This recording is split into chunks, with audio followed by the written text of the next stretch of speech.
ছিল, মা ছিল, বাবা ছিল, ভাই ছিল, বোন ছিল। যাও এখন গিয়ে দেখে আসো একটা নেক আমল কারো কাছ থেকে পাও কিনা। সে তার মায়ের কাছে যাবে, মা একটা আমলের জন্য আটকা পড়ে গেছি, একটা আমল দিন। মা বলবে আমার তো বিয়েই হয় নাই। মা কি বলবে? আমার বিবাহ হয় না, তুমি কোত্থেকে আসছো?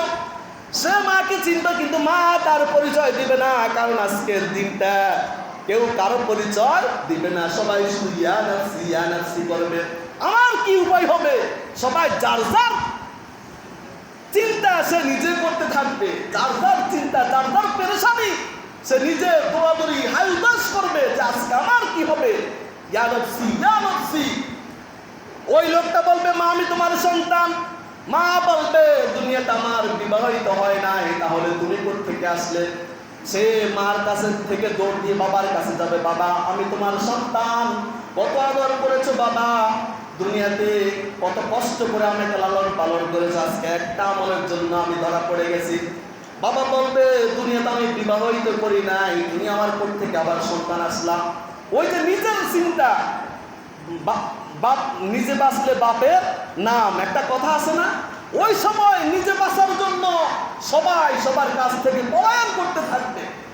দৌড় মেরে বোনের কাছে যাবে, বোন তোমার জন্য না আমি কত কষ্ট করেছি, আজকে আমার একটা আমলের জন্য আল্লাহর কাঠগড় আমি ধরা খেয়ে গেছি রে বোন, যদি একটা আমল দাও তাহলে আল্লাহ পাক রব্বুল আলামিন আমাকে মাফ করে জান্নাত দেবে।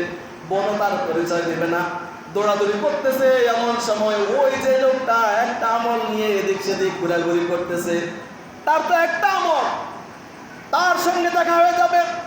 বলবে কি বাবা আর আপনার এত পেরেশানি? বলবে একটা আমলের জন্য আমি আজকে আল্লাহর কাঠগড়ায় ধরা খেয়ে গেছি, যদি একটা আমল আমাকে কেউ দিত তাহলে আমি জান্নাতে চলে যেতাম। সুবহানাল্লাহ। কোথায় চলে যেত? জান্নাতে চলে যেত। ওই লোকটা এখন বলতে থাকবে আমার শুধু একটা আমল, আমি তো একটা আমল দিয়ে জান্নাতে যেতে পারবো না।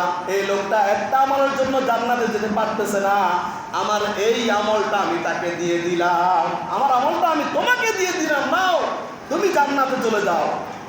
এই লোকটা যখন আমলটা পাবে, আমলটা নিয়ে দৌড়াইতে দৌড়াইতে আল্লাহর কাছে আসবে, আল্লাহ আমল তো পেয়ে গেছি, আমাকে জান্নাত দিন।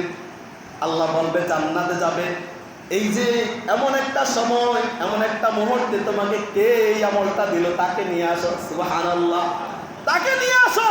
কে তোমাকে এই সময়, তোমাকে তো আমল দেওয়ার মতো মানুষ এখানে আছে আমার জানা নাই, যে তোমাকে দিয়েছে তাকে নিয়ে আসো। ওই লোকটা দৌড় দিবে, ভাই আল্লাহ পাক রব্বুল আলামিন আপনাকে যেতে বলেছেন। সেই লোকটা এখন থরথর করে কাঁপবে, হায় রে আমি আমলটা দিয়ে কোনো অন্যায় করেছি নাকি? আল্লাহ পাক রব্বুল আলামিনের ডাক শোনা মাত্র আবার সেই লোক সহ আল্লাহর দরবারে এসে হাজির হবে। আল্লাহ আপনি আমাকে ডেকেছেন? আল্লাহ পাক রব্বুল আলামিন বলবেন হ্যাঁ তোমাকে ডেকেছি। তুমি তাকে আমল দিয়েছো, বলো তুমি তাকে কেন আমল দিয়েছো? আজকের এই দিন তো কেউ কাউকে আমল দিবে না, সবার ইয়া নফসি সে, তার ইয়া নফসি সে করবে।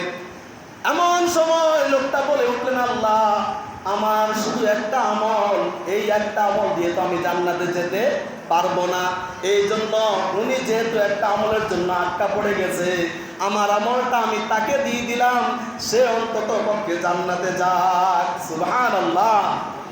আল্লাহ পাক রব্বুল আলামিন যখন শুনবে যে আমি একটা আমল দিয়ে তো জান্নাতে যেতে পারবো না, এই জন্য আমার আমলটা আমি তাকে দিলাম, সে যেন জান্নাতে যেতে পারে, আল্লাহ বলবে তুমি তাকে দয়া করেছো আর আমি আল্লাহ তোমাকে দয়া করে দিলাম। সুবহানাল্লাহ। আল্লাহ পাক রব্বুল আলামিন যে লোকটার একটা আমল, ওই একটা আমল তাকে দেওয়ার কারণে তার আমলনামায় আমল ভরপুর করে দিয়ে আল্লাহ পাক রব্বুল আলামিন তাকেও সুন্দর দুজনকে একসাথে জান্নাতে দিবেন। সুবহানাল্লাহ।